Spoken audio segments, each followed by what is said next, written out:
Hello, welcome back to the stream. So this is the second stream of today, 5th of April.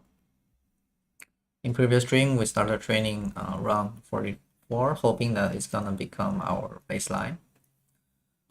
Now let's take a look at the results.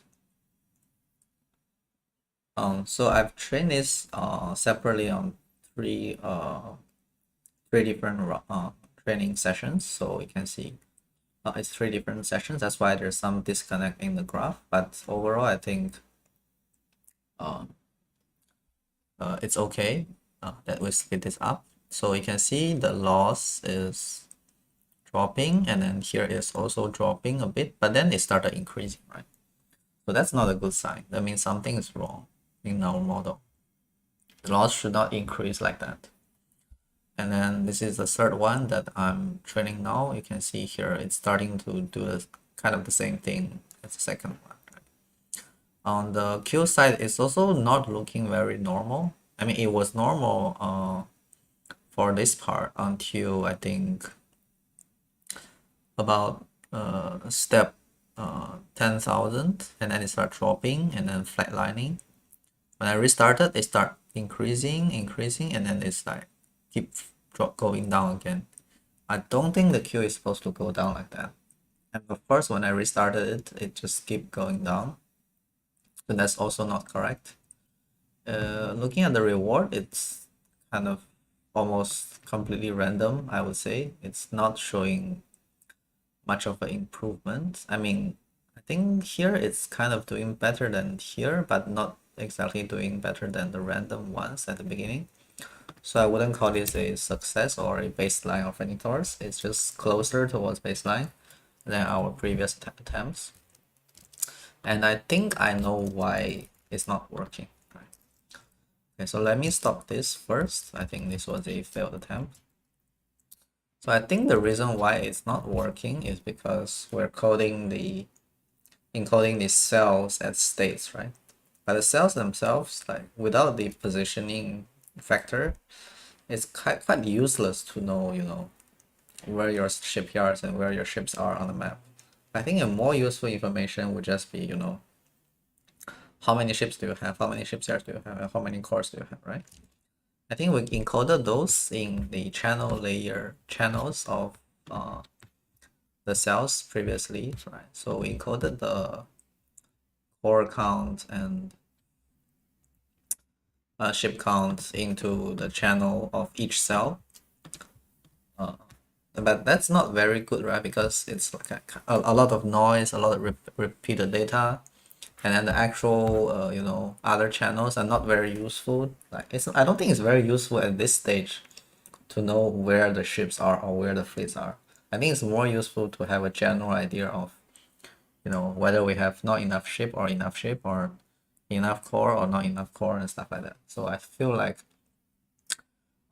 in the early stage of training, we should just encode the states as a high level information about the game, right?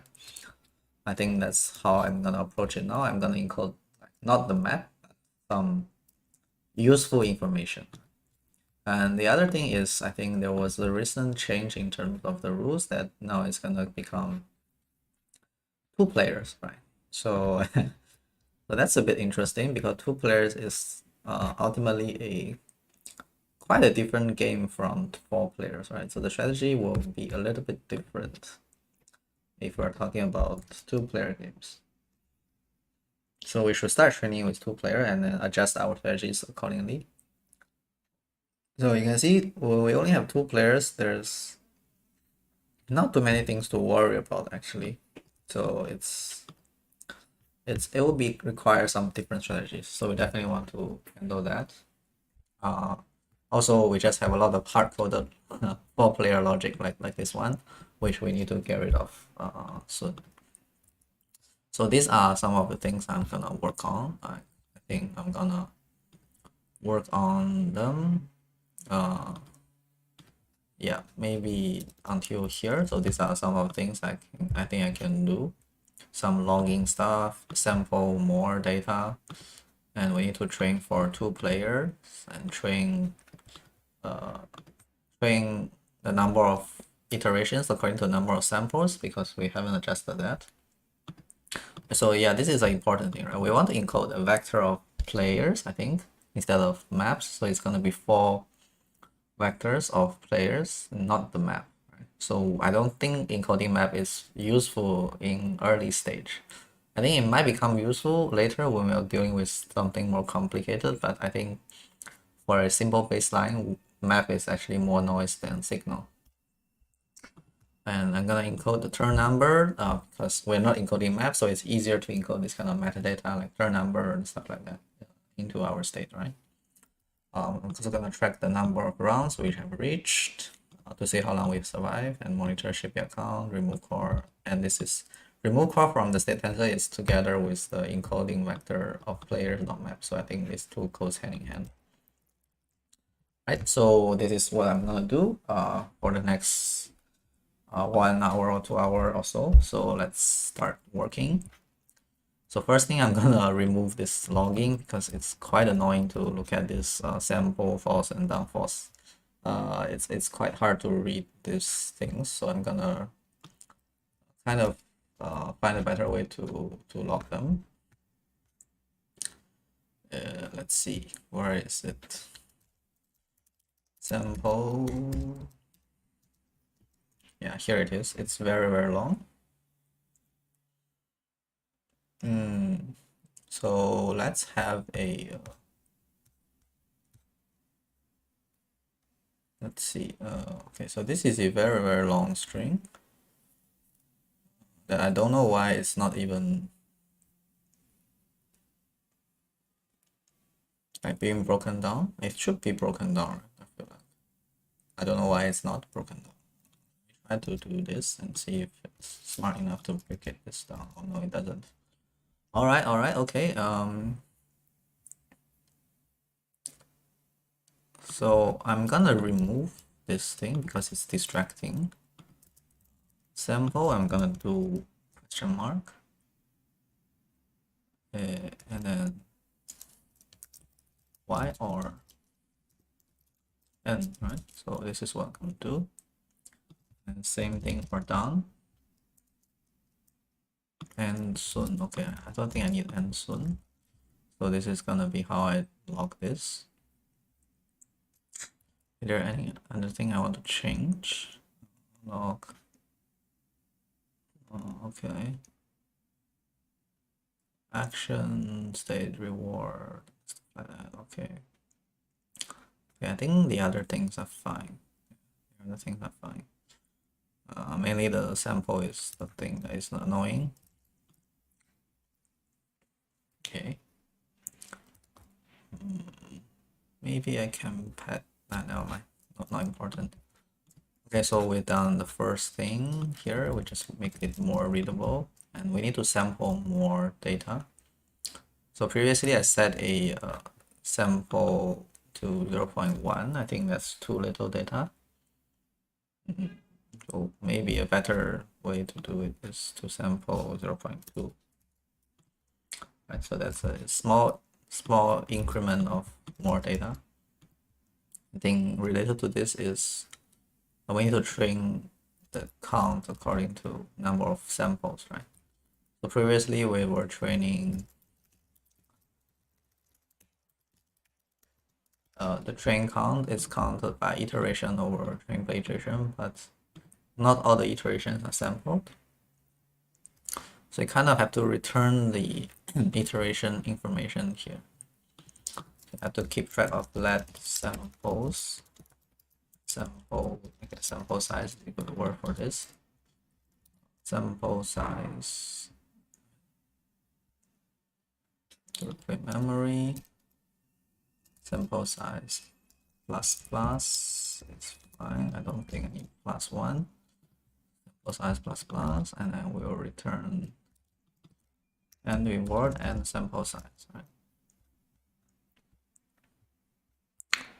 Let's see, process that promise of number and okay, reward and sample size. So back here, not actually final reward and sample size is here. So we're gonna train iterations. I don't think we need iterations. We can just put sample size here. Right? Okay, so this way we match the sample size with the train per count. We don't need floor here. I think we need ceiling here so that, you know, even if it's 1, we're still gonna train it at least once. So that's done. We need to train for 2 or dynamic number of players. So this one is gonna take a little bit more time, right? Because we kind of assume that it's gonna be 4 players. So we have to change this a little bit. Right, so the first thing to do is remove this. I guess we focus on training 2 players for now. And agent 2.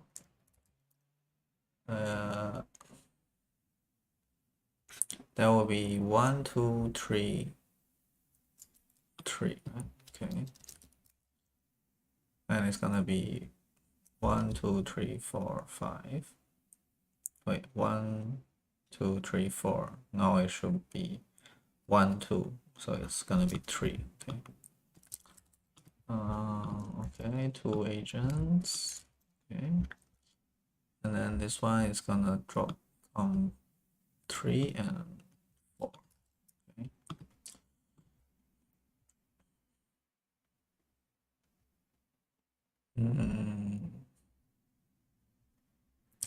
And then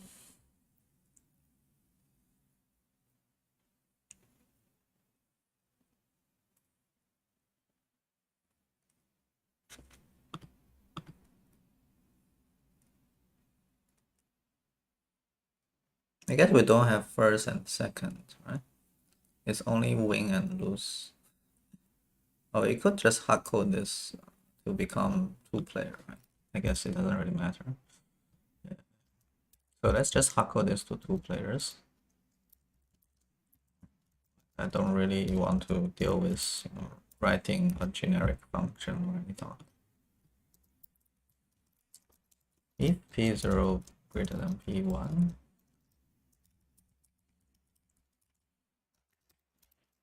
then wings plus plus. Else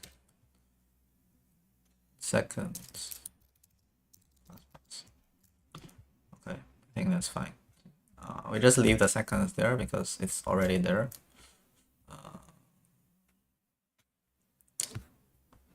Okay.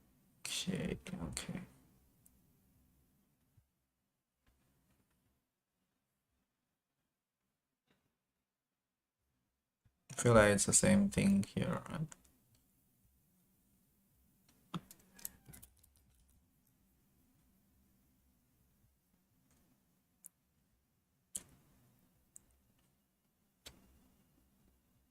Where's the 1? Okay, here it is.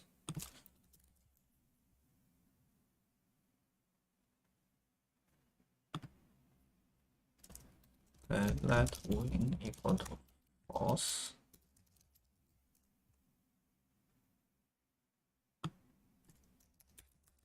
True. And win equal to false. Okay. Sorry, it should be 1. Win. If 1, not 1, okay.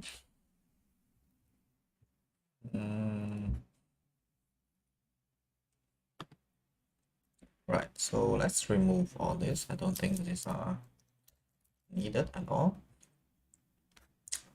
Okay, so we've fixed the 2-player for this part. Let's fix it for the DQN agent. So I guess I'll do it together with the remodeling of the whole thing. So I'm gonna remodel the whole entire thing.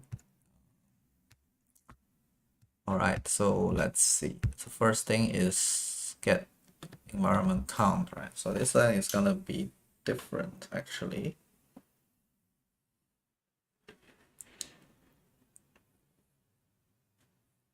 I think I want to model the width as the number of players and height as the information for each player, I feel like. Right? So that's a much simpler implementation than we had previously.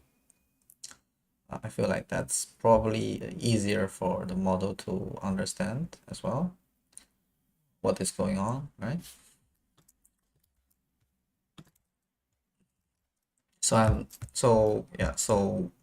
this is the old thing. I'm gonna rewrite this whole thing.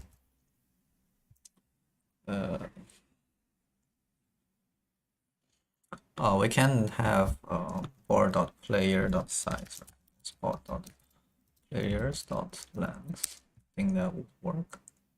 Yes. So the width is number of players, and the height is actually the max vector length. So this is the number of information we want to encode, right? And then obviously we should move this to here, or maybe even move all of this to below here, so that it's all together, right? So we just have 2D stuff, 2D input instead of 3D input. I think we don't need to deal with 3D stuff for now. So this core will be the player core actually, no longer the core. So we're gonna remove this completely, right? So you're gonna redo the entire tensor map. So this is gonna, because we're encoding each player here, so the core is sufficient, right? So we don't need this thing at all. So 0 is just gonna be the current player. Oh wait, that's not correct, right? So we need to encode 0 as the current player, I think. Let's see, is there a way to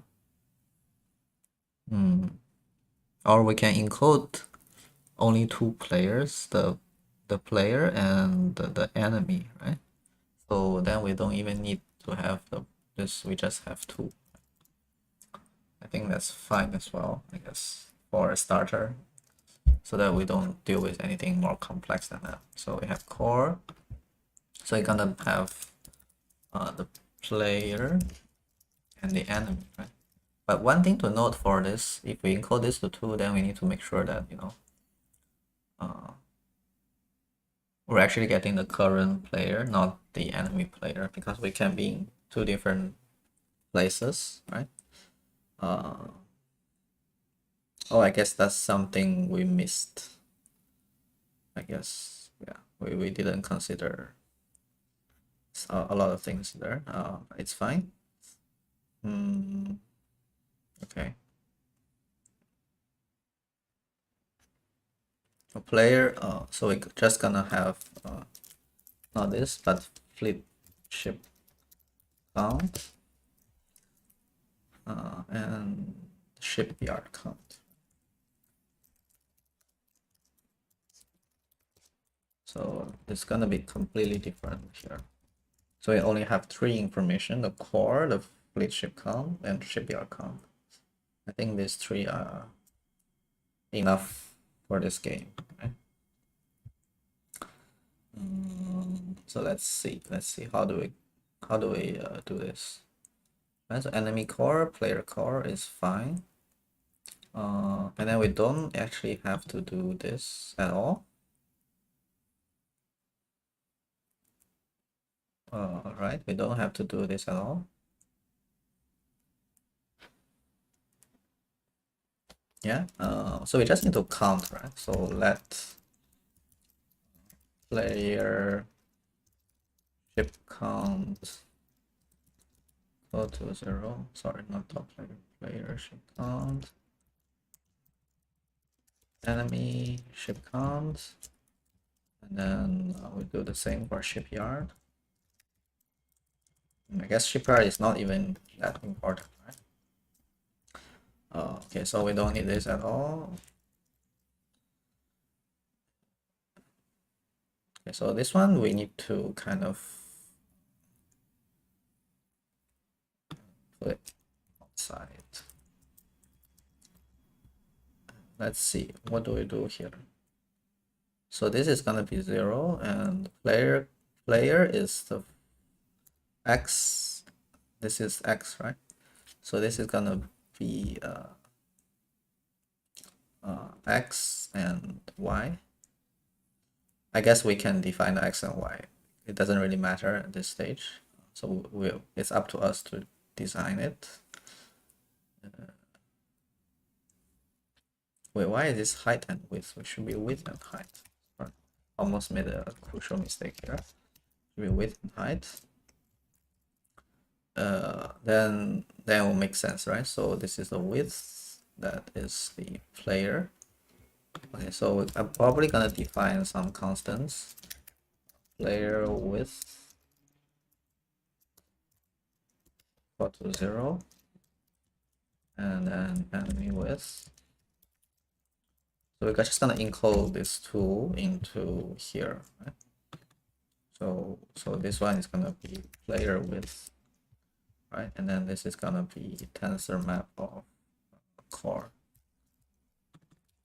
Right, so we can just encode the players core.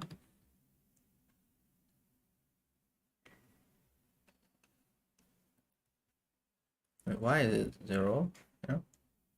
Oh no, I think I missed the 0 here. So it should be, the first thing should always be 0, I think.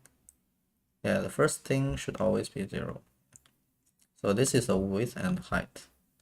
So the height is actually this thing.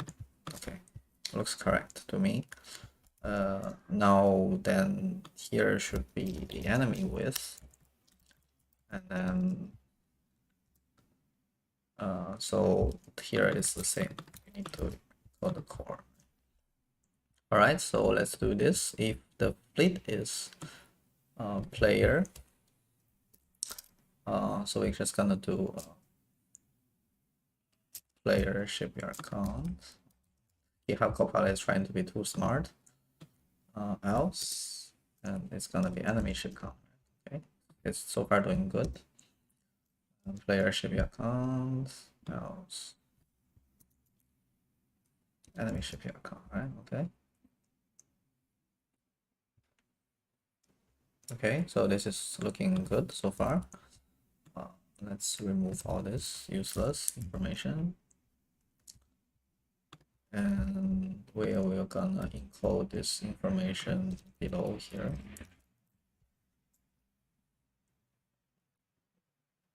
All right. Let's see if GitHub Copilot is good enough. Scale ship count. Scale ship for input, player ship count, tensor map, index fleet ship count. Okay, looks about right. Enemy ship count, enemy width. Okay. Player shipyard count. Oh, player shipyard count. Okay, I guess shipyard doesn't need to be scaled, so we can just leave it as it is. I don't think there are many shipyards. Enemy shipyard count. Okay. Oh wait, I need to add the player ship count. Oh no, this is definitely wrong. So we need to add the fleet.ship count. Almost made a mistake there. Ship count. And then here, not only the player shipyard count, but I also need to add the player ship count, because shipyard can also have ships. So player ship count plus equals to shipyard dot ship count. Okay, so that's correct. And enemy, of course, the same. So it's gonna do the player ship count, enemy ship count, player enemy. So this in total, I think there should be 6 things that we set here, right? So 1, 2, 3, 4, 5, 6. So we just need the 6 information for our state. I think that's good enough for a start. All right, so let's do the same here. So we have env.width, sorry, env.width, env.height. Max vector length is 7. That is incorrect. It should be 3. So state, enemy state, cell for each cell. I think we can just copy paste this. Yeah, we can just copy paste this. It's gonna be the same thing. Cell, we can probably just copy paste this whole chunk here.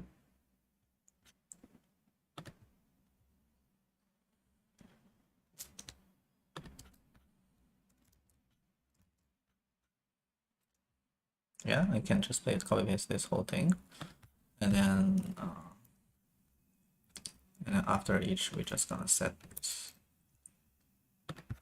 This is within each thing, so I'm gonna set this, and then instead of 0, which is gonna be n here. Okay, so this is for the training of batch data. That's why it kind of looks a little bit different. Oh, we definitely need to debug this at the start to check that it's doing what we wanted to do. So I'm gonna debug there. Let's take a closer look at whether we are doing this correctly.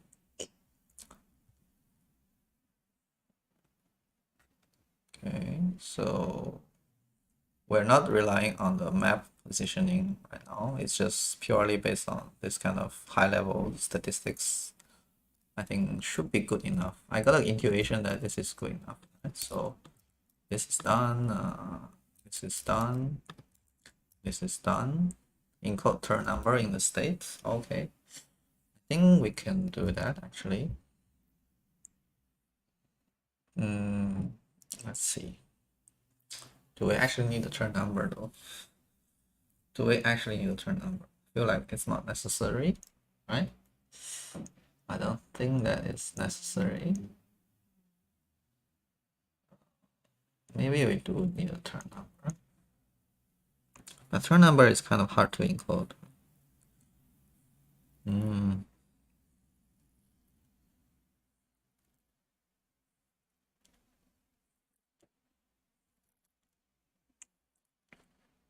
Okay, let's just encode it for the sake of trying it. I think no harm giving a useless input, right? Get turn value, so we get a turn as a number and get a value out of it, right? So if turn is less than 100, return, I don't know, 1, yes. 200, return a 2. 300, return 3. Okay,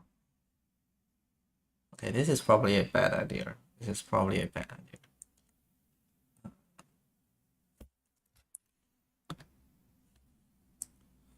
Turn index might be better. Yeah, turn index might be better.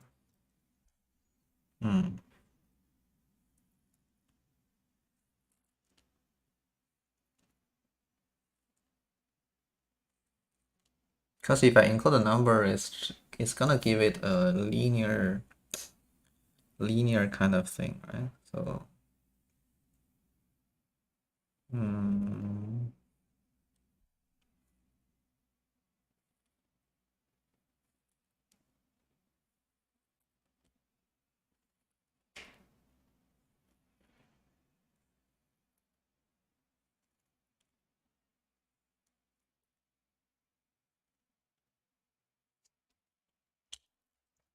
I think it's better to use an index. So we'll have a early game 3, late game 4, maybe a middle game. Late game is 5, so we'll have more. It's gonna be 6. So get turn index is gonna be turn index map dot early game dot middle game. Late game. Okay, I think that looks pretty reasonable. 100, maybe 300 is middle game. 350 is like game. So we can tune this a little bit. Then we're gonna get the index and set the correct respective index into the correct thing, right?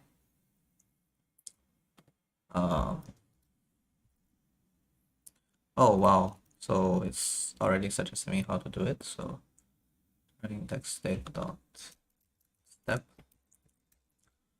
I think we get the step, right? Yeah, we got the step here. 0 player width.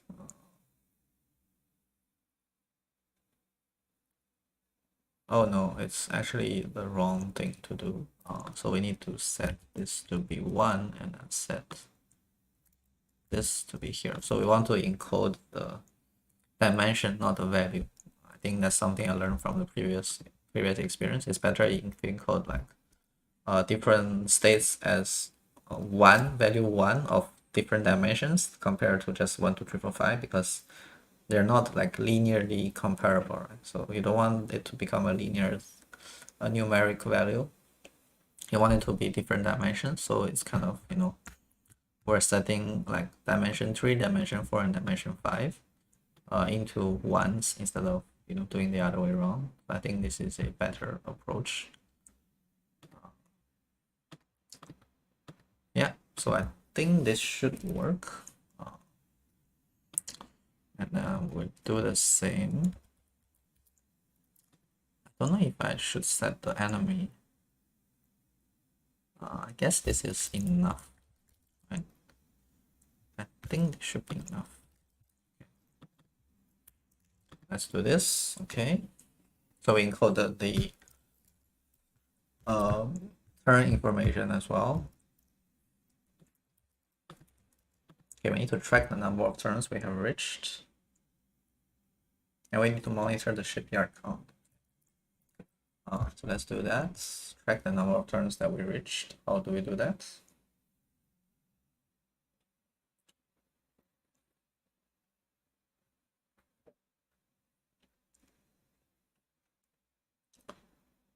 A result. Oh, we have a result.step here, right? So we can kind of use this.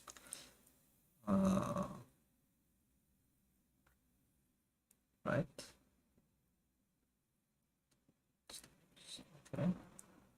Okay. So we're gonna log a steps.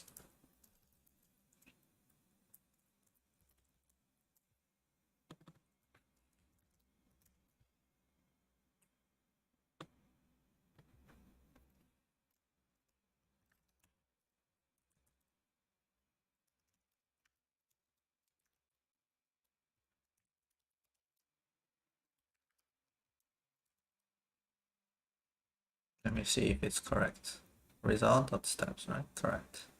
I think it should be correct. Result.steps.com. That.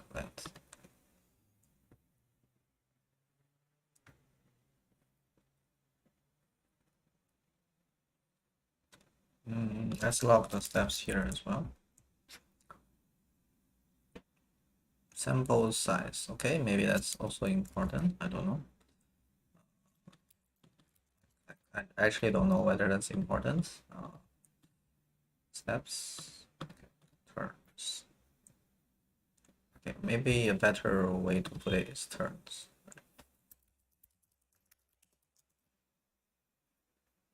Turns equal to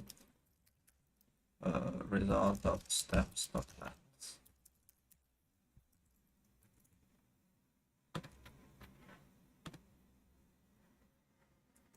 I think so, right? Result of steps.length. So this is the turn information. The sample size there. So we have this turns, sample size, and then here gonna add the turn information. Correct. I'm gonna put the sample size at SS just to make it shorter. Okay, wait on this, track the number of turns, and we monitor the shipyard count. How do we do that?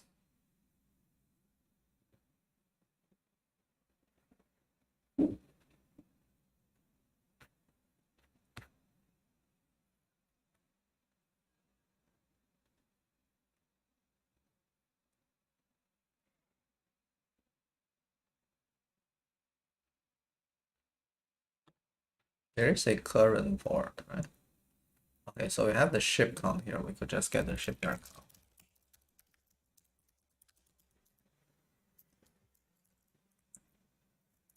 Sounds about right. So we have shipyard count here. I guess could just put it here.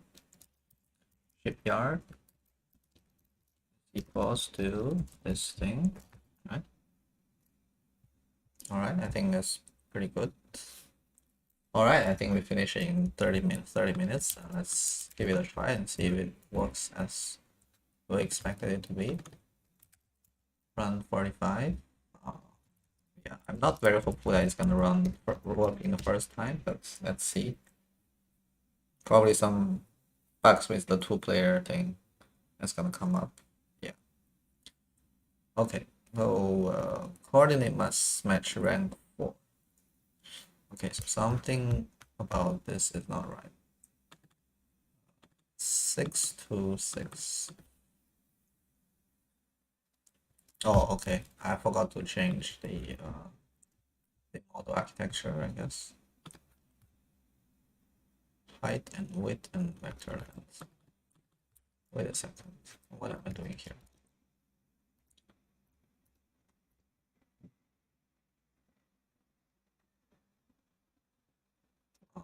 Height, width. What is this?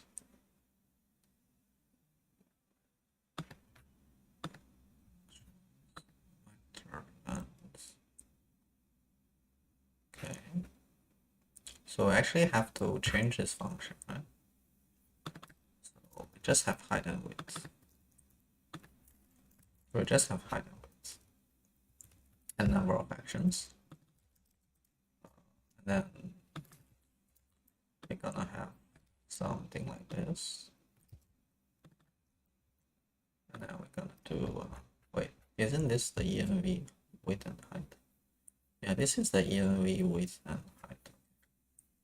So we're just gonna do that. E dot width, env dot height. Maybe it's better to keep it three-dimensional. And three-dimensional isn't necessary. Don't think so. Let's try this. If it doesn't work, then maybe we'll switch back to three-dimensional. I don't know if two-dimensional stuff works better or if three-dimensional stuff works better. Not too sure. Okay, so now we fixed that. Let's retry. Unfortunately, you have to, I guess, increment the counter here again. Let's see. Let's remove all the other stuff that we don't need to touch. 46. Hopefully that's gonna run without errors. Oops.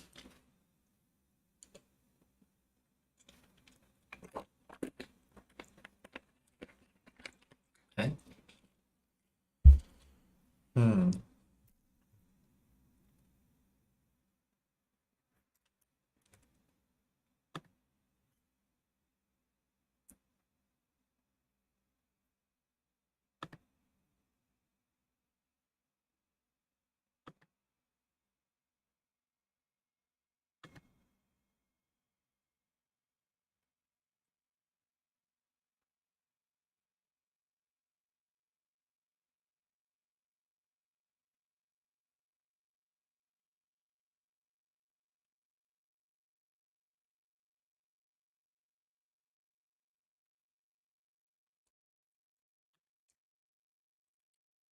Rank 4.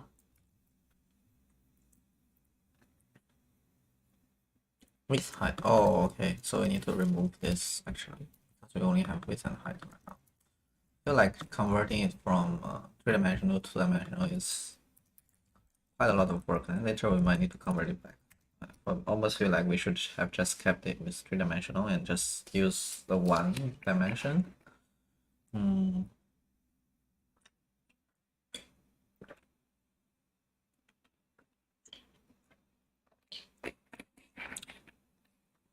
Okay, Seems to be running at least.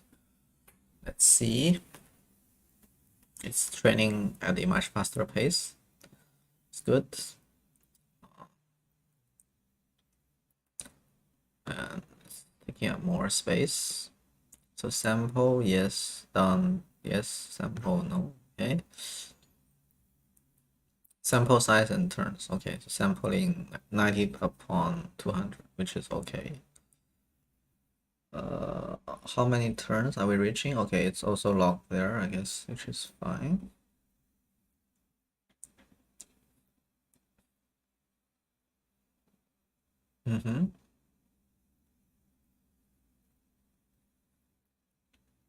Oh yeah, we need to check the... What is this though?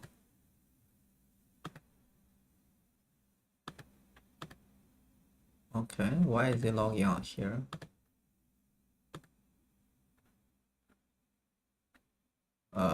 Not sure what. Why is it logging out here?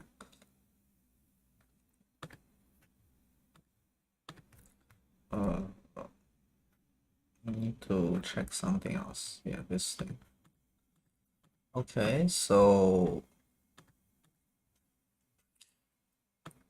is this what we expect, right? That's a big question here. Is this what we expect it to have? Let's see, core, ship count, shipyard count, shipyard count, early game, mid game, late game, mid game, late game. Okay, so it looks about right. Looks about right. Let's take a look at the big one. Also looking about right. Yeah, looks about right. Okay, I don't know what that is. This main simple 0, 1, 2, 3, 4, 5.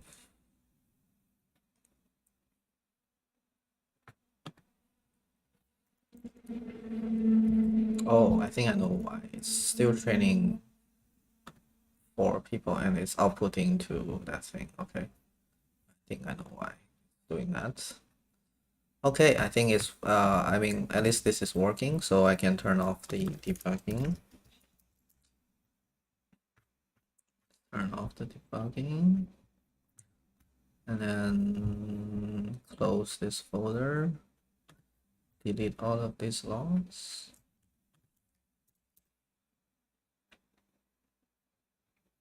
Delete all of this because I think it's not doing the right thing. I know why, because it's running the train command here and it's actually taking 4 enemies instead of 2. So okay, now this should fix all those problems. Run 48. Oops, what that is, whatever that is. Okay, so this should be the run that is gonna give us the baseline. I feel like I've been saying this for the past few days. Yeah, so now it's 1v1, less noise, so hopefully that will also help our bot you know, become better. So now we have very few parameters that are being trained, so ideally it should return us good result, also faster, right? So shipyard, okay. Or sometimes we'll have 2 shipyards, that's interesting.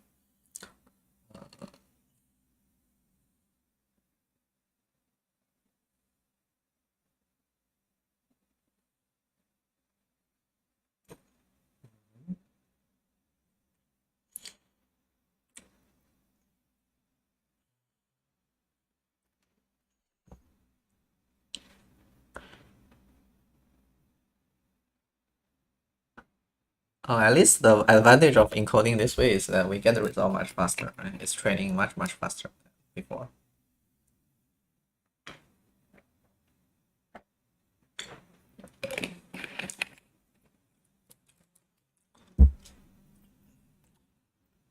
The loss is quite high actually. It's much higher than previously. I'm not sure why. Did we change the encoding somehow? I don't think we changed the reward function, right? It's the same reward function. Somehow by encoding like this, the loss is actually higher. I expect the loss to be lower actually. I don't know why it's higher.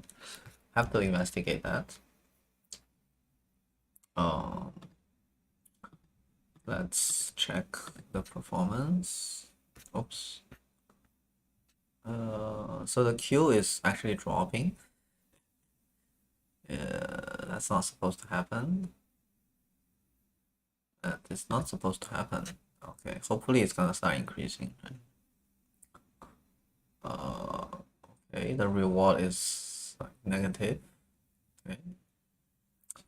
Okay, so the queue is starting to increase.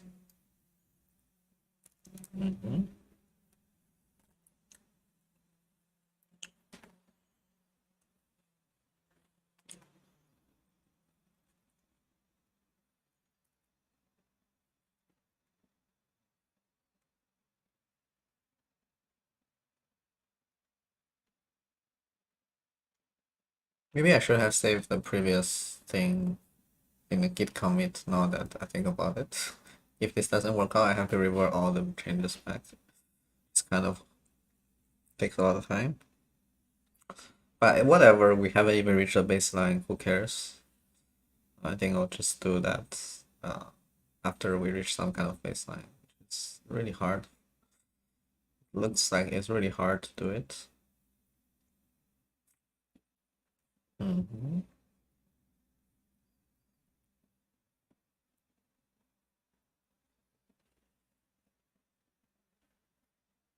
Oh, I think the other thing we should encode is the number of ships in the shipyard and number of ships outside the shipyard. Ships in shipyard versus outside. I think that's quite important actually.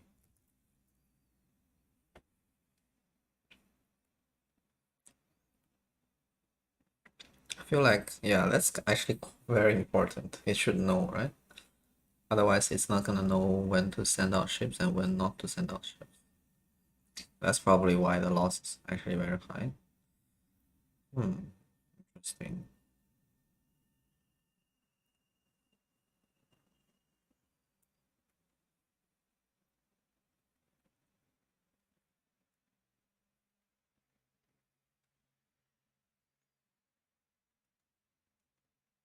All right, I think that's actually a very good idea. Let me just stop it and implement it anyway. I think that's gonna help us so much that I'm willing to just stop it and implement it. I feel like that's gonna help us a lot if we know how many ships are outside and how many ships are inside.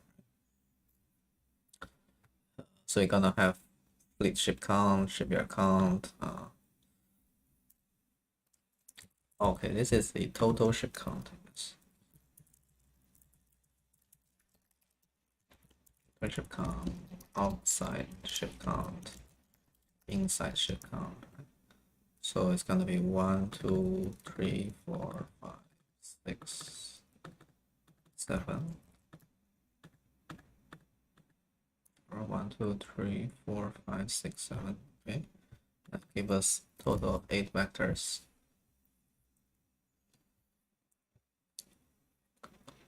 Okay, so player ship count and enemy ship count. Ship count, inside ship count, inside ship count, inside ship count. Okay. Player ship count, outside ship count. Player outside ship count. Inside ship count. And inside ship count. Okay. Okay. Total ship count.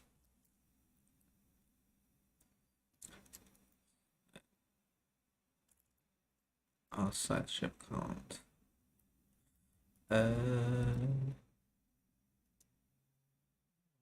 Outside ship count. I need to be a little bit careful about this GitHub Copilot thing. It might accidentally encode something wrongly.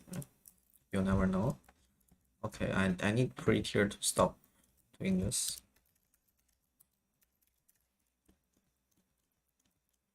That's pretty annoying for me.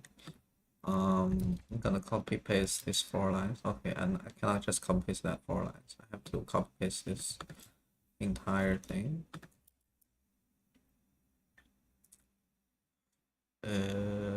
Okay, not that. Yes. So I guess I have to do this one by one. This. Can probably automate this, but I am scared of screwing something up, so I'm just gonna do the copy pasting, which can also screw things up, but less likely than refactoring. I'm gonna change all these zeros to n's. Can I do them in one shot? Wait, I think these 2 keys, no. One of these 2 keys is gonna allow me to select in multiple locations, but I forgot which one.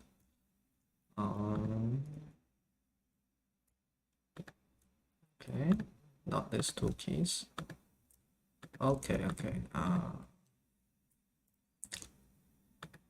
Okay, not that one. Yeah, getting a little bit how to place multiple cursors.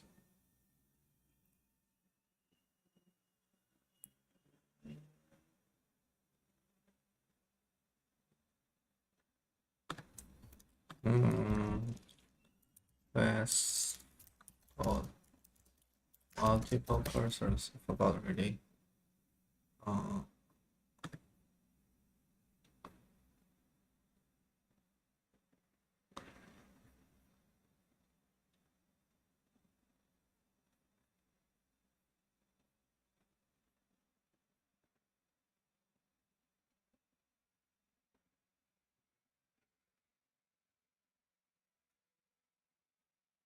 Command click, alternate click.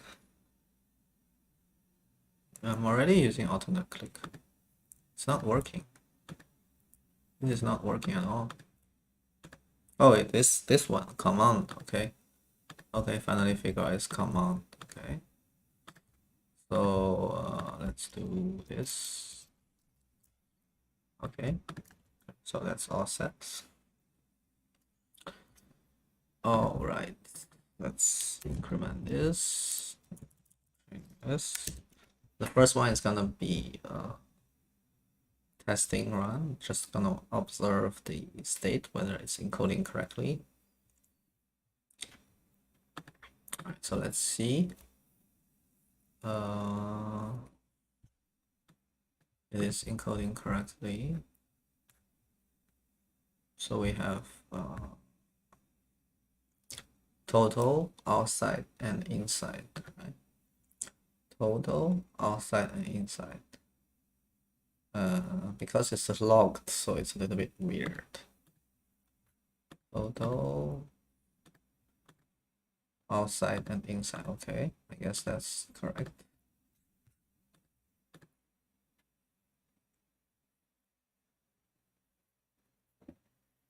Wait, how is it doing the log thing? Wait a second, how is it logging?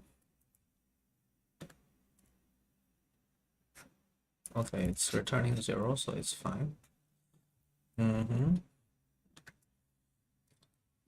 Inside, outside, outside, inside, outside, inside, outside, inside. Okay. Oh, actually, it's the 4th one. So the first is so the first thing is core, and the second thing is total ship count. Total ship count. I guess if you have 6, that means you have a lot. Okay, that's probably why it's like that. Yeah, it's not adding up correctly, but that's just how log works. Okay, let's check this one. Okay, looks about correct. Okay, it's about correct. So let's stop this and remove our debugging. I feel like debugging we should always remove because it slows us down. Not sure if that's correct belief, but I always remove it. It generates a lot of files I don't really want to deal with. Alright, I think this should be working already. 2000 episodes.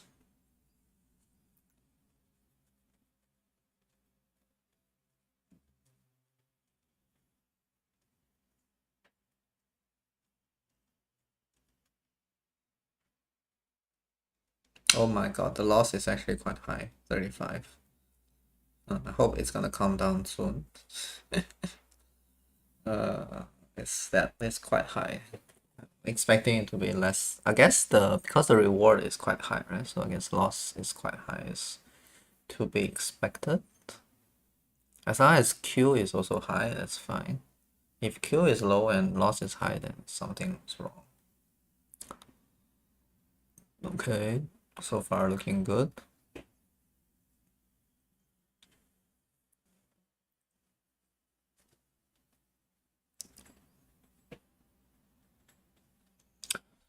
Let's look at some of these logs. Okay, let's see this one.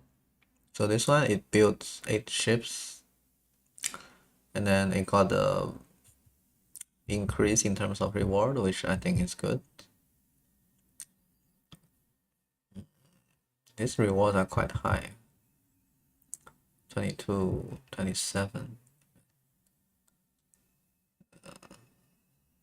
Okay.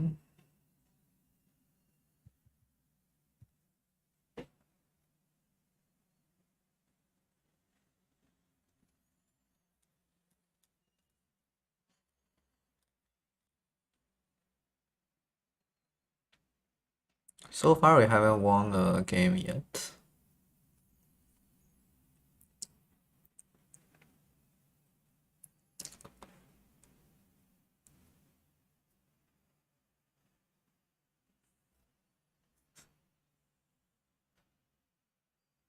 I don't think we need to encode the shipyard into the reward, because once you build shipyard, if you build it well, then it's gonna be rewarded with more ships and more core anyway, right? So I don't think it's necessary to encode shipyard, delta or shipyard count specifically into the reward. Yeah, that's a little bit unnecessary over engineering. That's why I'm not encoding it.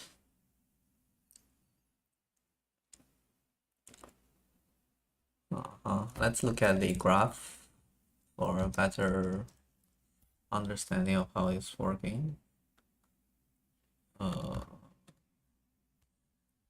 Okay, this looks pretty reasonable actually. Yeah, the Q is increasing, the loss is decreasing, so it's pretty standard so far. I think usually at the start it's behaving quite well.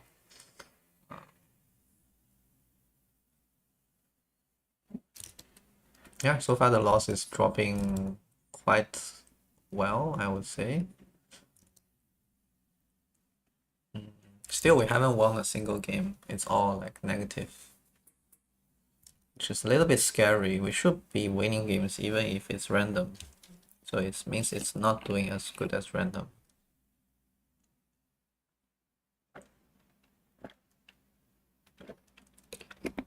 Or maybe it's harder to win when it's one versus one. Definitely less noise. So maybe we were winning just because of the noise.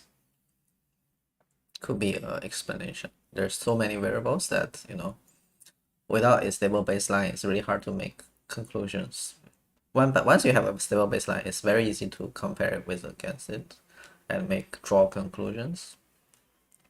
So it's really, really important to get a stable baseline early on. Like us, we already spent like 3 days, we cannot get a baseline, so that's why we're kind of stuck here. Trying out a lot of different things to try to get the baseline working.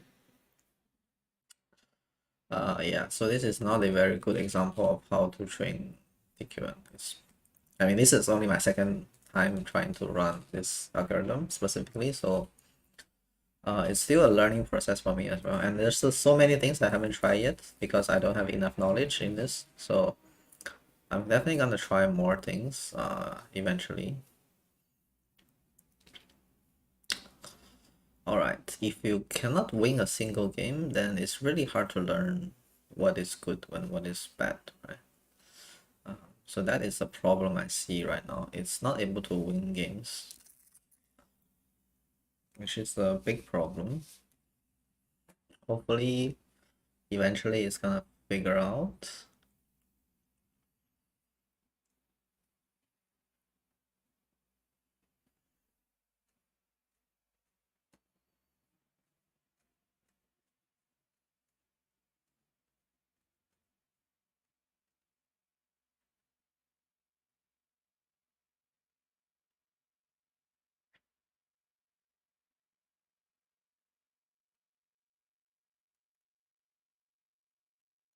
Oh wait, we did record the turn number, right? I think we added the turn number. Wait, it's not here. Wait, I remember I added the turn number. Or maybe I need to refresh. I think it should be somewhere here. Turns, yes, we have the turn information here as well. So let's ping that. Now we can see how many turns it lasted, right? So it's kind of similar to how reward works, but you can see when we're losing, it's actually just the same because it's just a negative number of turns. So 400 minus this is gonna give us this. Or rather, this minus 400 is gonna give us this, right? So yeah, I'm expecting it to go up eventually. And the loss and Q graph looks really good though. This is what I would expect actually from a normal DQN model. So I'm quite positive, but based on our past experience, model can start out very well and then still not do as much. So cautiously optimistic, I guess. Oh no, it hasn't won a single round of game yet. I almost feel like we should increase the epsilon so that it can explore more.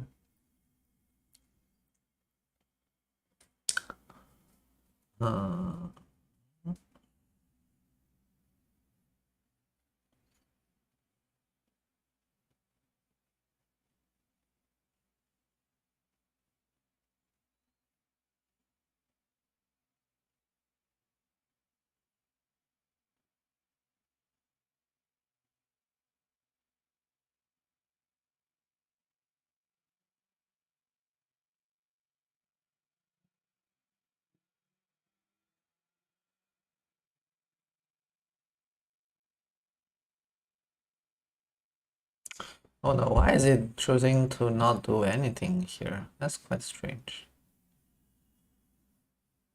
For consecutive steps, it's choosing to do nothing.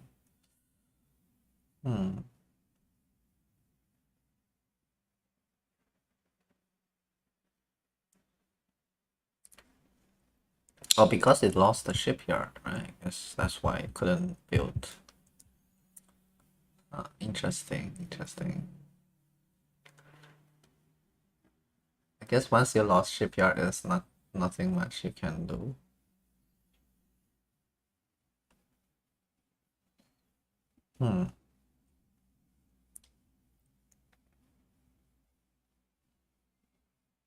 Yeah, once you lost shipyard, there's nothing much you can do actually.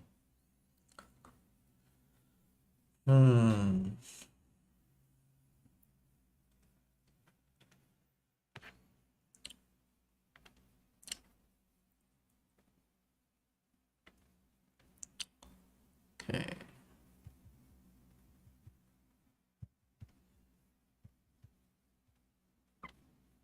Should I encode the shipyard into the reward?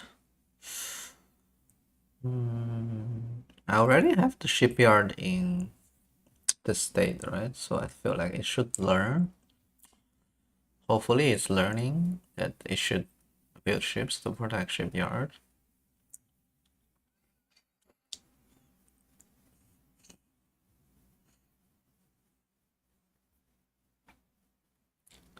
So far it's not doing too well. It's not doing very well on this game, I can tell. Like, it's not getting better. I think it's not getting better.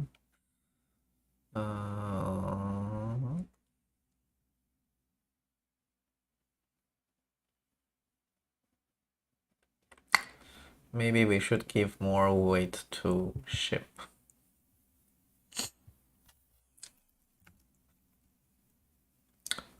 Okay, so here are some new ideas. Give reward to shipyard count. Give more weight to ship count. Or less weight to core.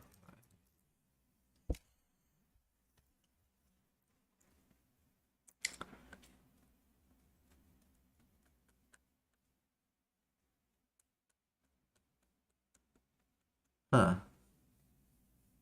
Somehow this is worse than encoding states in a map.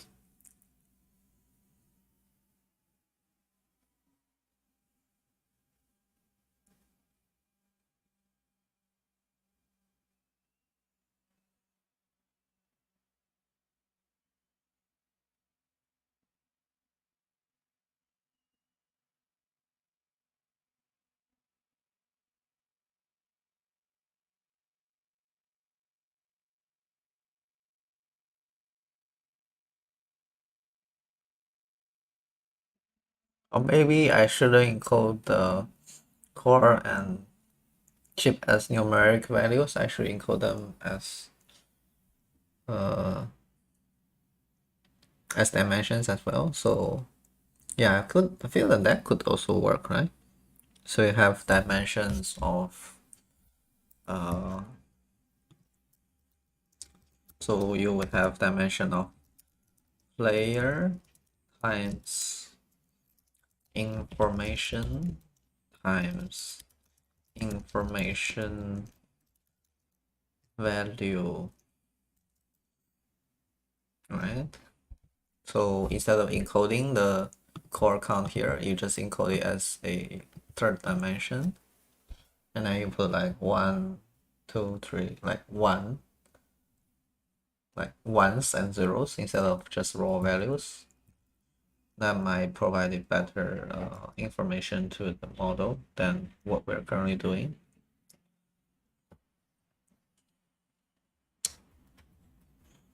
So that's definitely something I'm gonna try if this doesn't work. I'm still hoping that it's gonna work. Looking at the graph, seems to be. I mean, these two graphs looks okay. The reward graph suggests otherwise. I don't know if it's actually learning, so I'm starting to doubt myself if I should trust these two graphs, because it's not winning any games. And it's weird that it's not winning.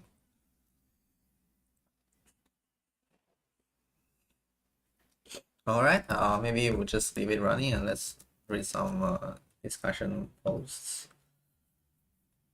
No new posts yet. I think nobody has answered my question on how to submit TF models. Anyway, I already have a working thing. So this is a post about switching to 2 players. I agree that 1v1 looks better, right? But it just means we need to, readjust our code to kind of fit into that model.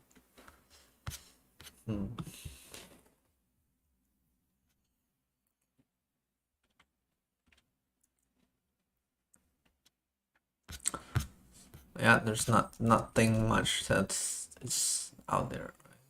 Can also take a look at this.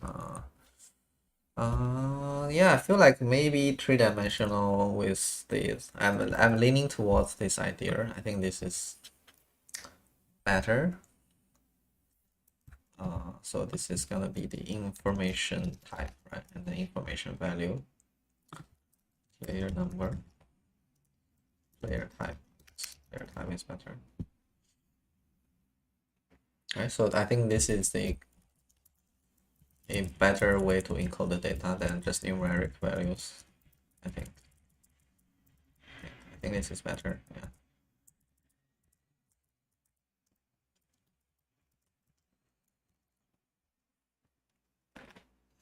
Because numeric values tends to not work very well with the activation functions, right? So the dimensions work better to activate or not activate certain neurons.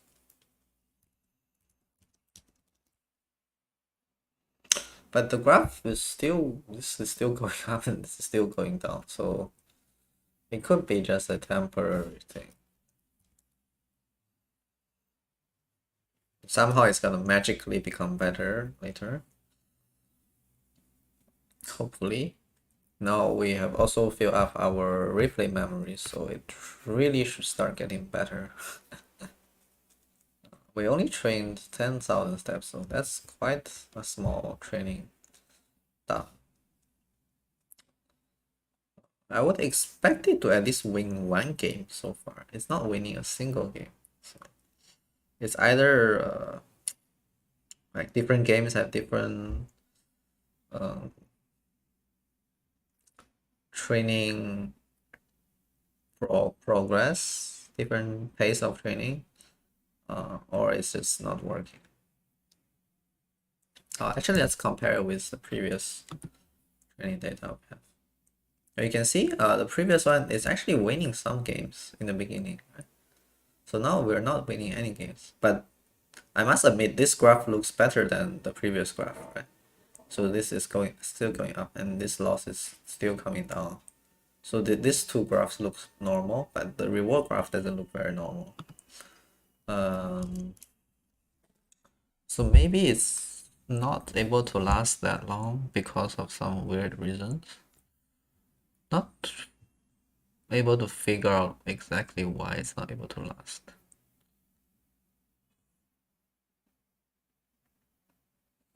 Oh, we should actually log the ship inside and outside.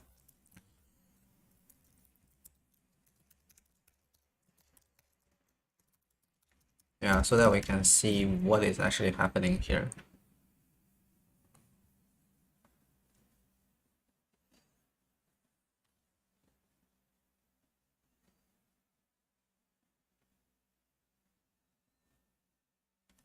So all this with all this core is not building ship.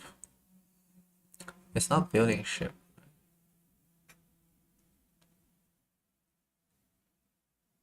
Wait, one is mine, two is build ship. And this one is building ship. But it's getting rewarded for it. So maybe the reward is not enough actually. I feel like that might be the problem. The reward is not enough. The reward might not be enough.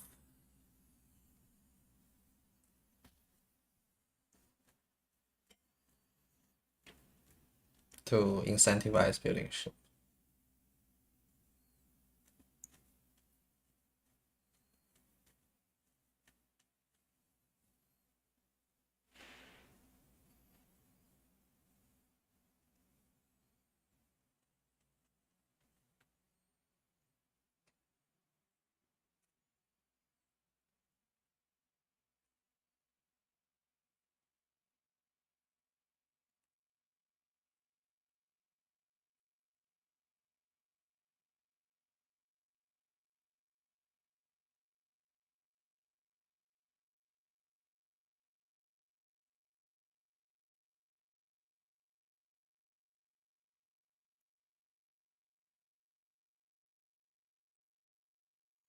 Honestly, I'm quite confused here. I'm expecting it to win, but it's not winning. And the only thing I can think of is the reward. Not enough for having ships.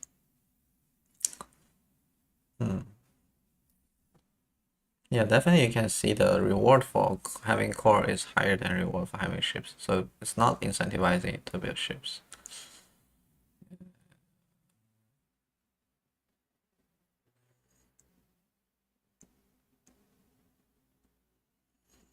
Okay, we can do a few simple tweaks. Let's bring gamma down a little bit because building shape is a short-term way. So I feel like if gamma is too high, then it's not gonna build shape, right? So these are the three quick things that we could do to try to fix this problem. Yeah, I don't think it's going anywhere, even though the graph looks nice, but the reward is suggesting otherwise.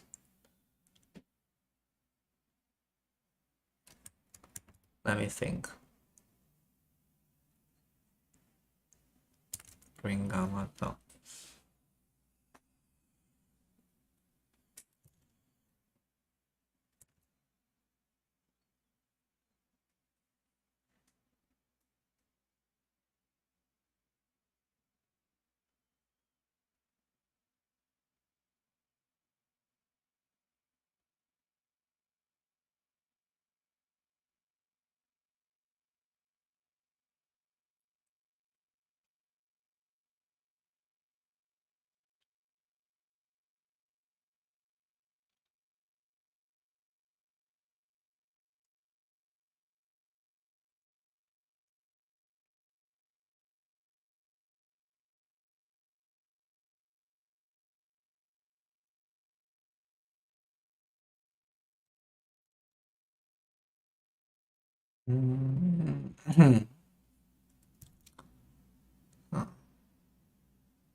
Definitely something wrong here if it's not able to win a single game, I feel like.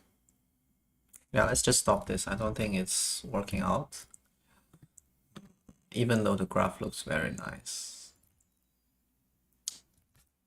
Okay, first thing we can do is to lock the ships inside and outside. Okay, so this is total ship count.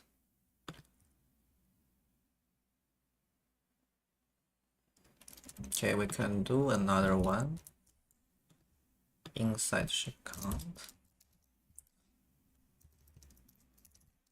Inside ship count is just gonna be this thing.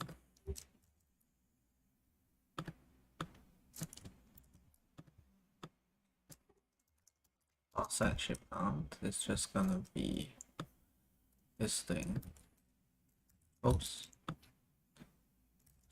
Okay, I think I'm just gonna keep them separate, I guess. Yeah, okay.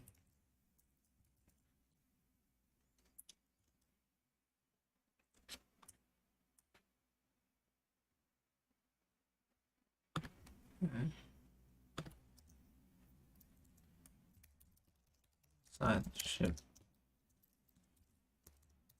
count.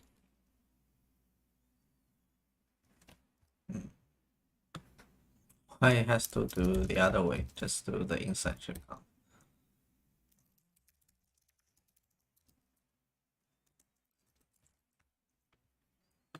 Okay, we have the inside and outside ship count. Let's see. In, out, inside, outside. We lock this so that we can know if there's an imbalance between them and how we can mitigate against that imbalance. Right, so that's the idea. And then we gotta give more weight to ship count or less weight to core. So we can do this in a few different ways. Let me think. What is the best way to do this? I feel like the core reward for core is a little bit too high. That's the feeling that I have. Reward for thing is a little bit too high. Let's get rid of the term reward. I don't think that's needed for two-player game, especially. Okay, maybe it's needed. I don't know. Actually, I don't know. Let's leave it there. So this is the formula.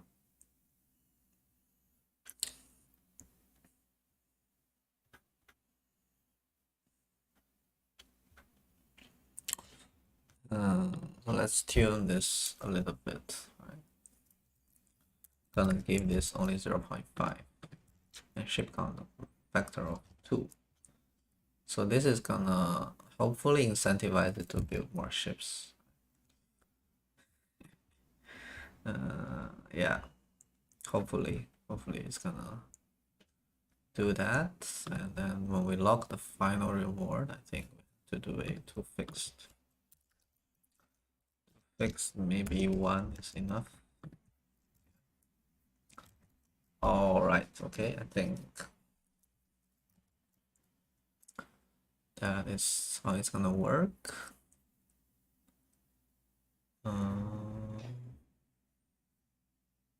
Okay.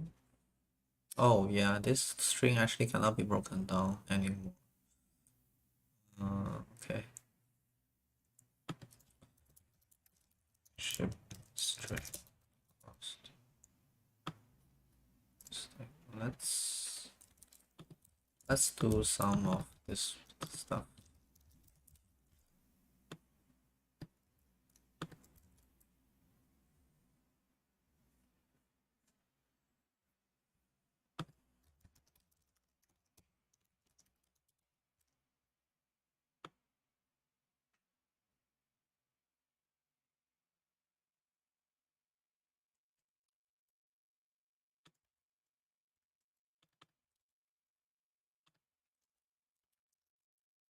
So it looks less scary. I think so this looks slightly more readable.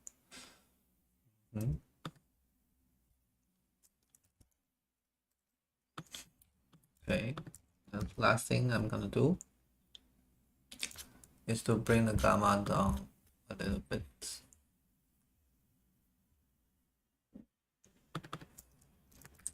95 seems fine. All right, let's restart training. Hopefully this is gonna do a better job. Not too sure. At this point, I'm pretty much given up. Have almost give up on this. Don't think we're going anywhere, and we're spending a little bit too much time on this already. But I think I'm gonna push it through a few more times to see if we can land anywhere. Anyway, we haven't really spent too much time training on this. Maybe it's gonna get better, you know, over time, something like that. Oops. Yeah. So we just need to give it enough time, I feel like.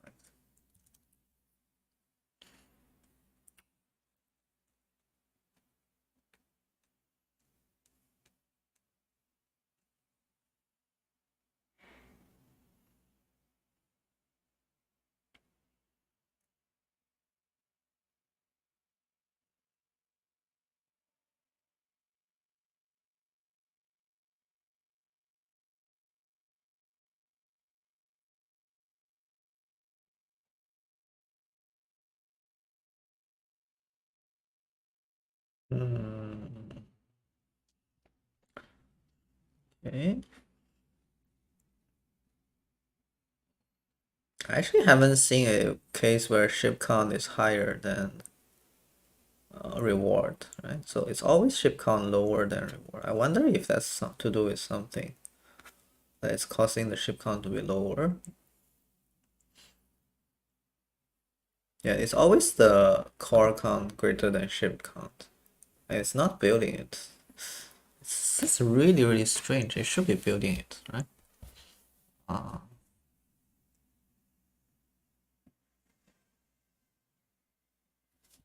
Like this one, it should actually be building it. Almost spending all, I would say, I would expect it to spend all the core on building ship because it yields higher reward, right? But it's not actually doing that, which is very weird. I would expect it to go all out on building ships, but it's not. It's not doing that. Okay, here there are some signs of it. So I can see it's sometimes doing it, but not a lot, apparently. Let's see, look at this case. It is actually incentivized, right? You get a higher reward for this. So over time, it should get better. This is really weird.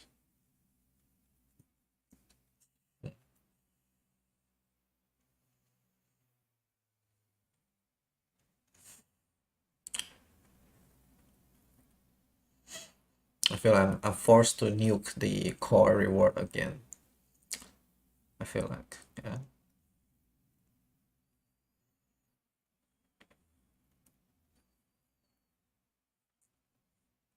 Oh no, this round didn't even make it to 200. Oh my god. What happened? Just lost all the ships. And that's the first time I've seen it not making it to 200. Is it getting worse and worse?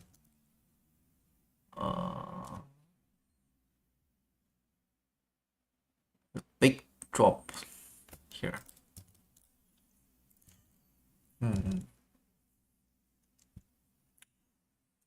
Every time we try to optimize it, it just becomes worse.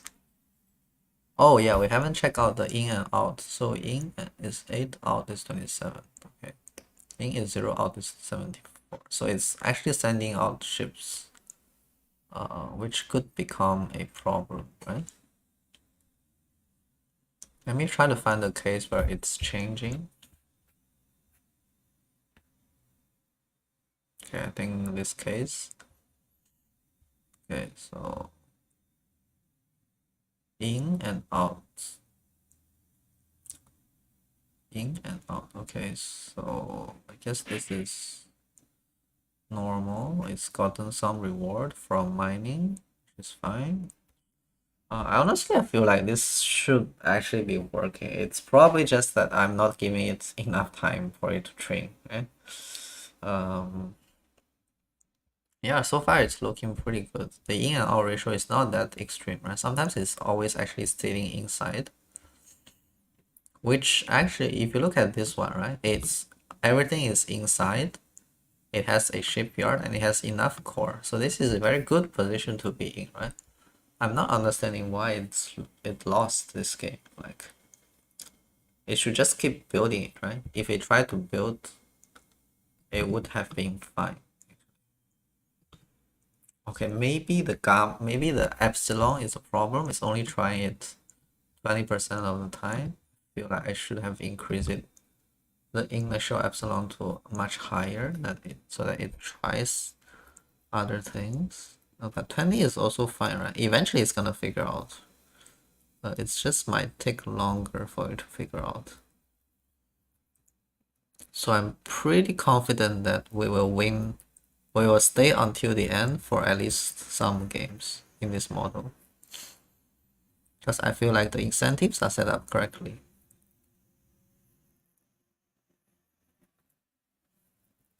Right? The incentives are correct. It's not misaligned or anything. You can see here in this case, it's building ship and it's getting reward, right? So I don't see why it's not doing that more often. So here it's building a ship and it's getting reward. So maybe in the early game it's getting more reward from mining. That could be an explanation. It could be an explanation.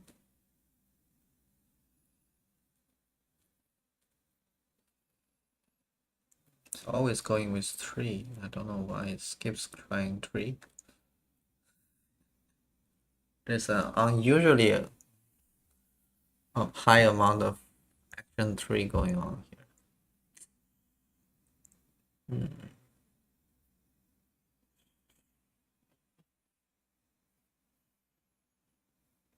Actually, I'm expecting much more ships than this. Like 70 or 50 is not a good number of amount of ships to have. You should have like 100, 200, 500 ships. So the ship is very, very low, I feel like. I want to encourage it to build more ships, but it's not doing that, even though I encourage it to do it. Which is really, really weird if you think about it. I've already set it up to encourage it, but it's not doing it. In fact, the action 2 has been dropping. Not a lot of action 2. It's almost feel like 22 is less than 15, that's why it's causing it. But 22 is of course higher than 15. Unless I'm passing it wrongly, let me check. Unless I'm passing the values wrongly.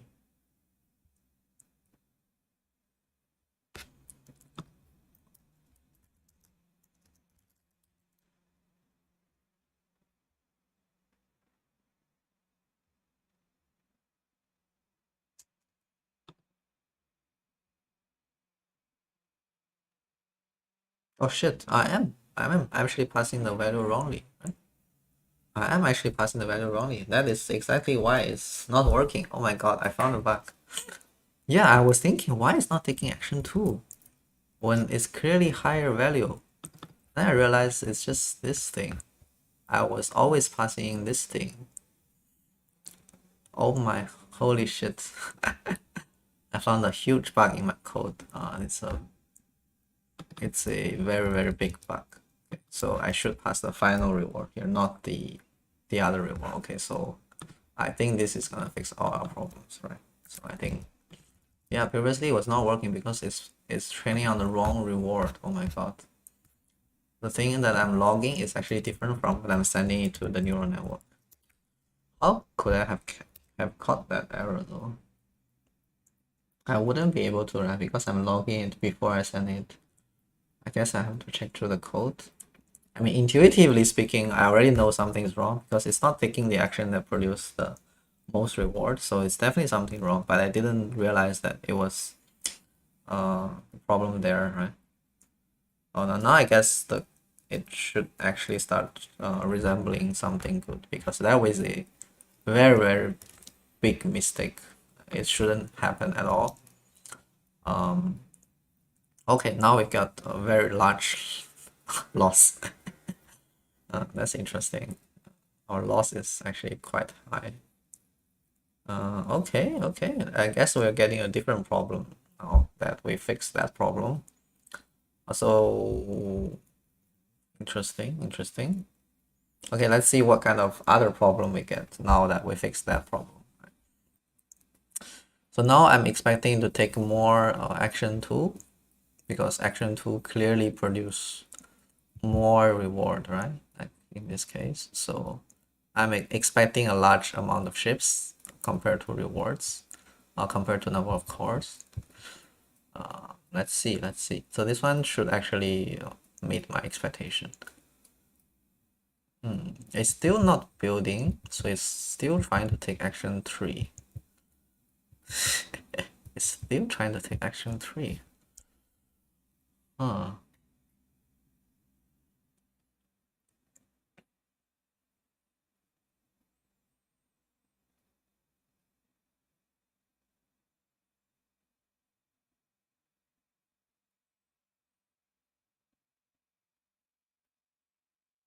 Is my action encoded wrongly or somehow?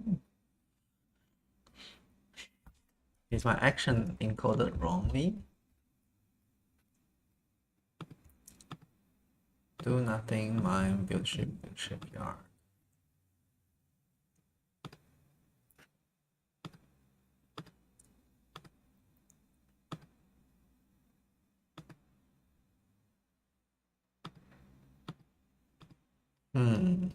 I have to write a test function for this, I guess. Okay, let me write a test function for this. I don't feel very safe with this. I think there's probably something wrong with this that I'm not aware of. Right?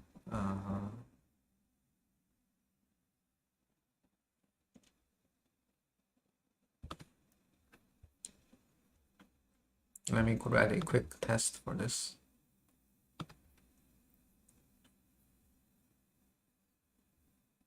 What is this? Mocha. It's Mocha and chai. Okay.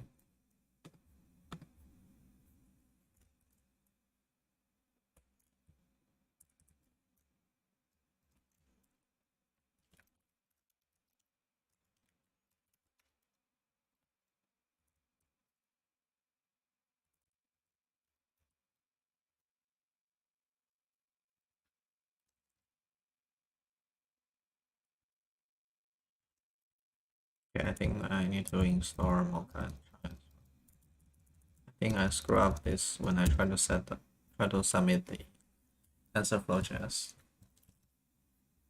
Oh, it's still not coming up. Oh, this is the Keiko environment. Okay. So cd Keiko environment env coreflix starter pod ts. Okay, install again. Install this again. Oh, it's still not able to find. Oh, that's really weird.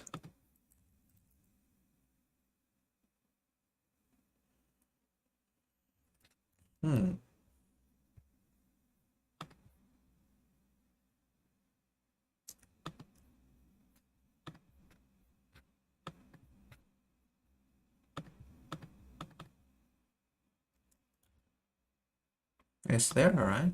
It's there. What do you mean you cannot find? What do you mean you cannot find? It's there. Okay, maybe this thing is bugged. Maybe it's bugged.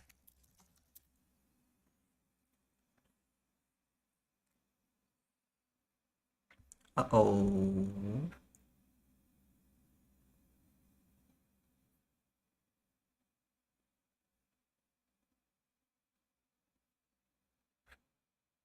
What? Why is it suddenly failing?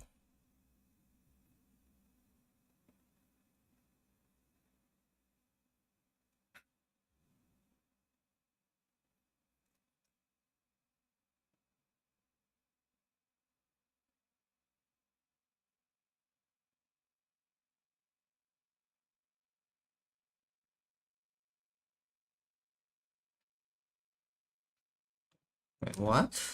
What is this?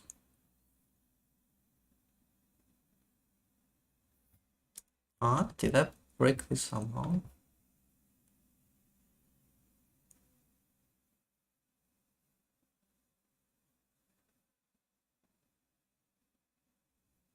Oh, penalty. I added penalty. Okay, that's why. It's penalty. Okay. I forgot that I added penalty here. Okay, so I guess I'm gonna time 2. So to account for the penalty, okay, sure. I will take that. Yeah, I need to write some tests to test my stuff. To make sure that it's not doing something completely wrong. I want to test this thing.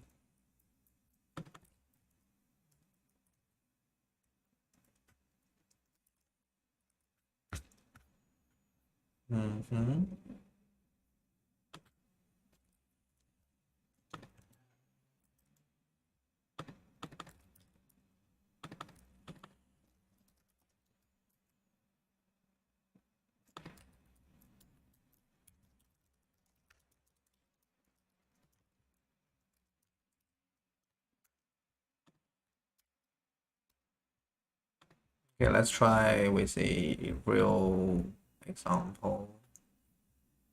I think I can find plenty of examples here. That is not a particularly good example. I guess I'll find something in the download. Right, spawn, let's say spawn 7.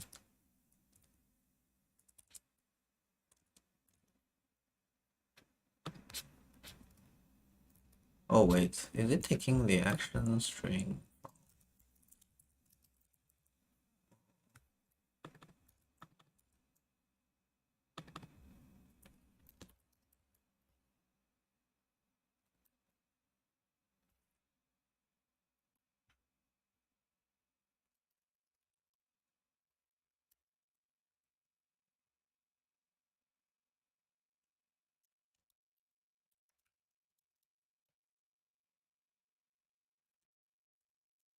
Well, I'm starting to feel a little bit scared about what I have done here. Get move in action.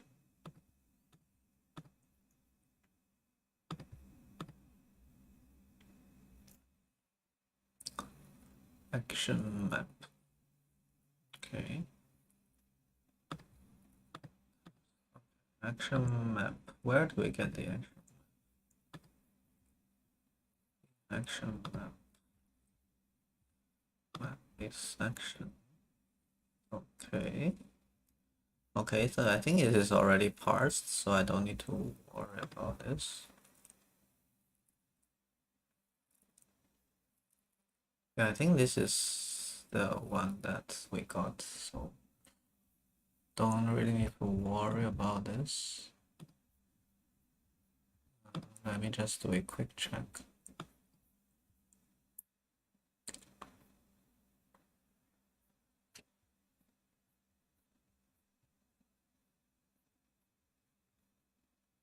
Yeah, so action, this thing, okay, looks correct. So let's use this as an example as well.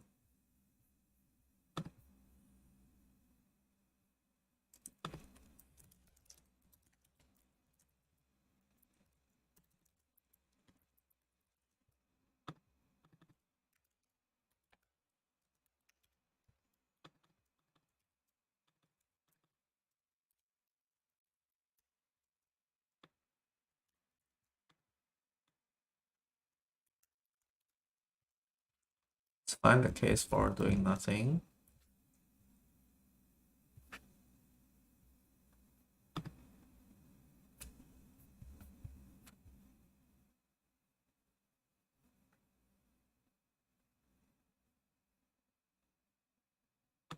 Oh, it's just empty, right? Wait, what if it's empty, then what? How do we deal with it?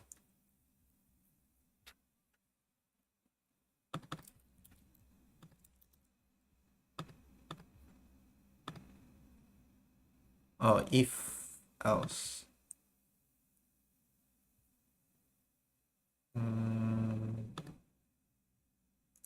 Default move index.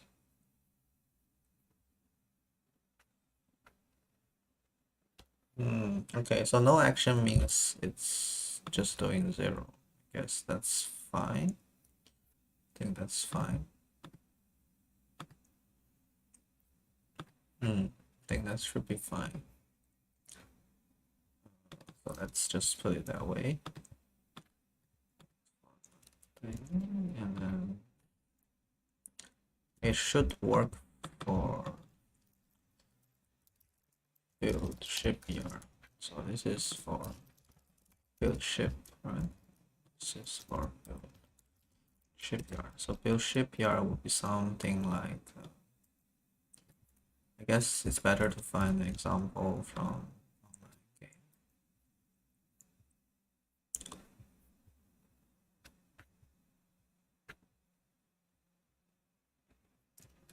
game. Can't find a good one here. Let's look at this one.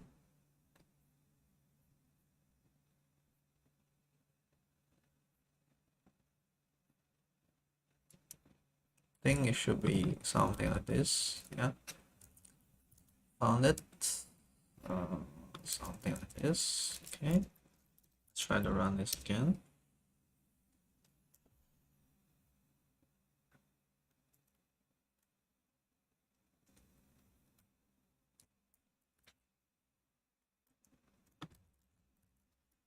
Okay, now it's really hard to deal with this with all the errors. Oh, wait, works for nothing is actually wrong. It's returning 1. Oh, wait, this is nothing. Okay.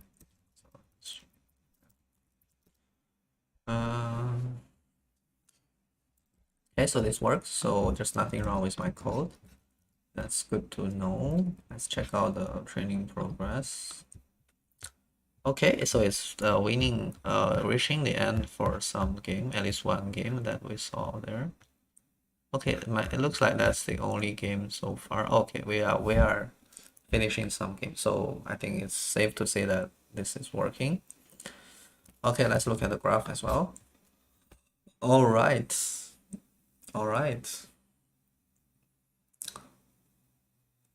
all right. This is looking pretty good. This is looking really good. Have very good potential to become baseline. So firstly, the loss is coming down very fast, and Q is going up very smoothly, although it's starting to stagnant a little bit, but I think it still should be going up.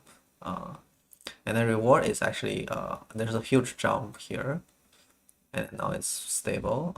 But number of turns were going up, right? So that's a good sign that it's getting better, right?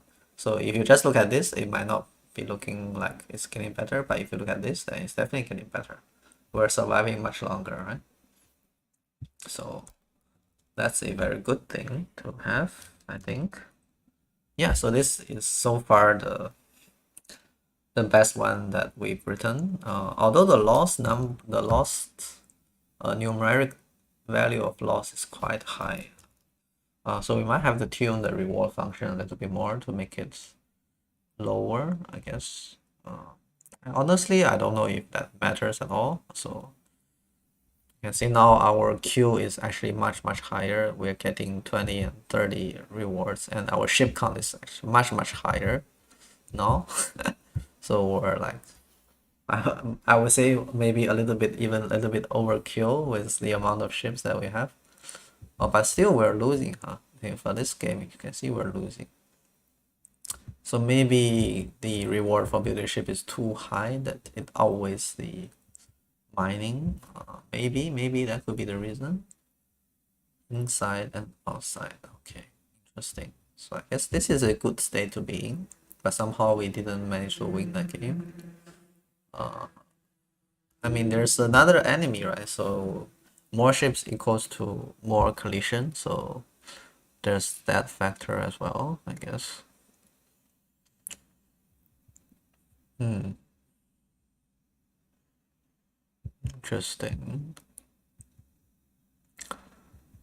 Interesting.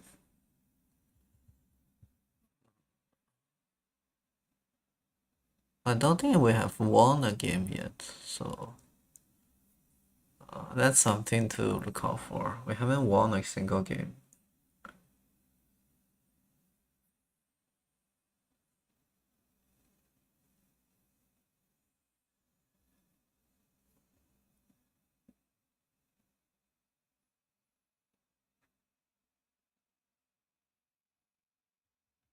When we barely won, we're barely winning games like this one. That's why we're barely winning for the ones that we're winning.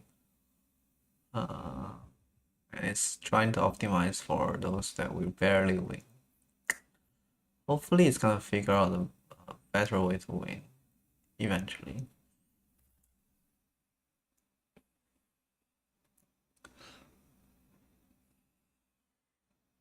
Yeah, at least this is doing much better than the previous few things that we tried, right? Like this one or this one. You can see it's clearly much better.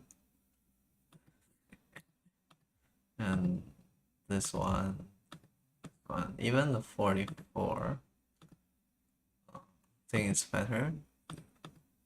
It's hard to see with this color, so maybe change it to blue. So hmm.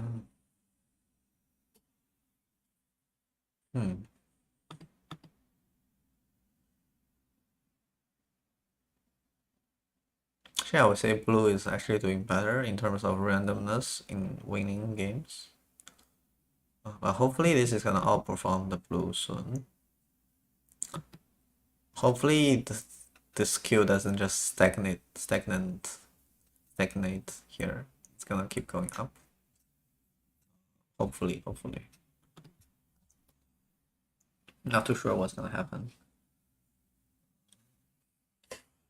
Yeah, we're just gonna keep watching this for a while and then we see what happens. I'm gonna take a short break. Be right back.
Hello, I'm back.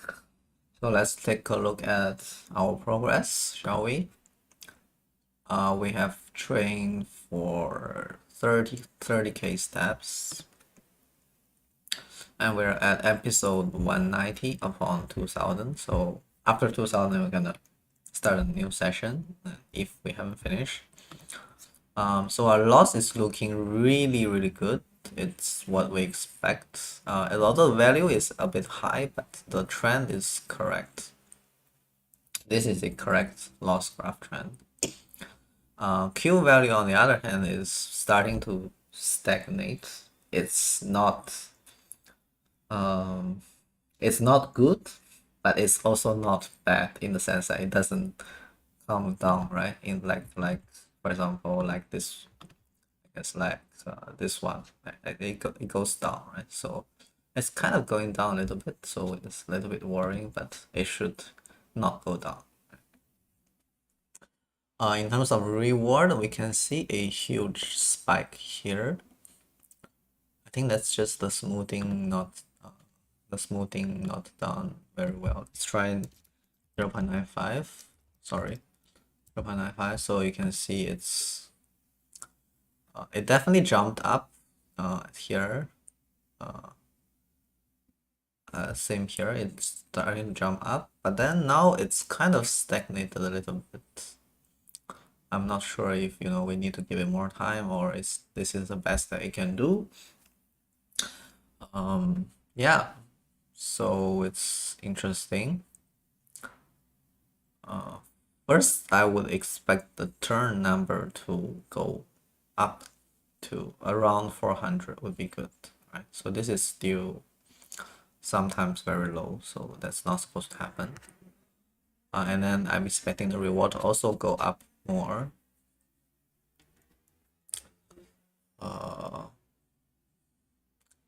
Yeah, so let's see how it looks, how it's gonna work. I think at least we're reaching to something, 3 something turns, right? Let's take a look at this. So this one we don't have a lot of this, so it's kind of normal, I guess. Oh wait, it lost 100 ship here. Okay, so that's pretty bad, right? I guess that's why it lost. This one we have a lot of ships. And we just lost all of them. Okay, so looks like position is actually useful, right? So we might have to encode some kind of positional information into the game, I feel like. So that's something we're gonna take a look at. Encode positional information to avoid danger, right? So I feel like we need to avoid danger when we send out ships to farm. So that's something we need to look out for. Now we have completely stripped off the information, like positional information, right? So we need to somehow add it back. But I think at least this one is doing better than the positional one that we had before. So so we're stuck with this rather than the other way around, right? So you can see this one, it lasted until the end, but it has 0 ships and only have 2 core, so it's pretty bad. And then this one also lasted until the end, only have 1 ship left, which is pretty bad as well. Yeah, so this gets a 50 reward. I mean, it's definitely better than the others, but it's still not so good, right? It's not very good. This one is really, this one is close. So it's again, towards the end, it's already losing so much that it doesn't really matter, right? So maybe we need to turn the gamma back to 0.97. That might help us to solve this problem. Anyway, I think this is good enough, so I'm gonna actually commit this. I'm actually gonna commit this, right? Because I think this is good enough. Okay, check out. Oh no, I don't want to do like dangerous operations like that. I'm just gonna do git add -u to add the files that we changed. and then we do a commit. Yeah, we do a commit. AI DQN baseline question mark. Yeah, so I think this is the best candidate we have for the baseline. So why is it taking so long? Okay. Then let's get rid of the other files. So we can do a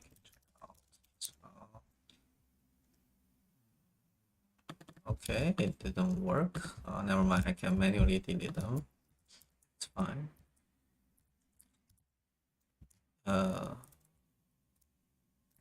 These two files can delete. Wait a sec, is this? Let's just delete them first. Okay, they're no longer there. Okay, it's good. We can delete some of these models. Useful, so we can add something to prevent this from being inside our repo. Gonna do a log start.txt. So now we have this. We're gonna do something like this. Start. Okay. Okay. Dash star. Star, I guess. Oh no. Does this work? Oh no, it doesn't work.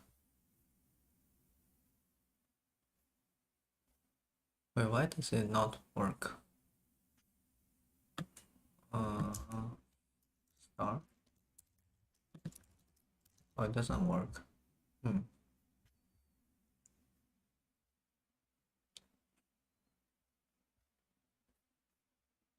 How do you prevent folder and subfolder? I think it's supposed to work, right? Maybe just this is enough. Okay, just that was enough. Okay. Okay, git add.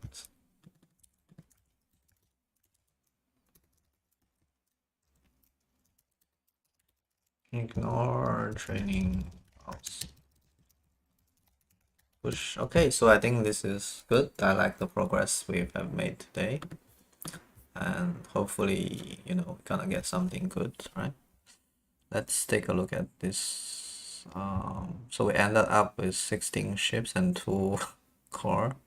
This one is 98 ships and 8 core. So this is actually better, right? But it's not enough core, so I almost feel like we need to turn the ship count reward back a little bit. So it's kind of a balancing act. If I turn it the other way around too much, then it's not gonna last until the end of the game, right? But if I turn it to like this, that it focuses too much on building ship, then the reward is not high enough. So it's, I would say, a balancing act that I probably shouldn't interfere by manually setting reward like this. I should probably let it figure out it on its own. But I'm not sure what's the best way to let it figure out on its own. So that's why I opted to kind of help it a little bit. Yeah, I feel like we should definitely tune it a little bit more carefully.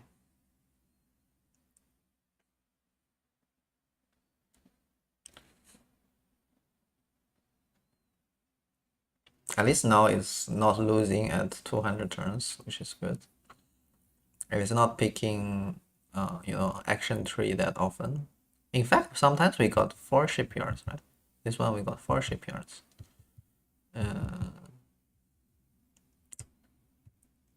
Which should have been discouraged actually, right? Because we don't have enough. We don't have enough information to protect these shipyards, and it's just gonna cause us to lose, right? I feel like. Yeah. Interesting. Anyway, it's like doing better than the previous one. By a large margin. So I think it's definitely worth continue training. You can see the queue is starting to pick up again, which is good. And this turn number is also starting to go up a little bit. So these are all very good signs, right? So yeah, I think that's everything I want to do today. Hopefully by tomorrow, this is gonna become our new baseline. And we'll take a look at this, run 52 tomorrow and see how well it does. All right, that's the end of today's stream. Thank you all for watching.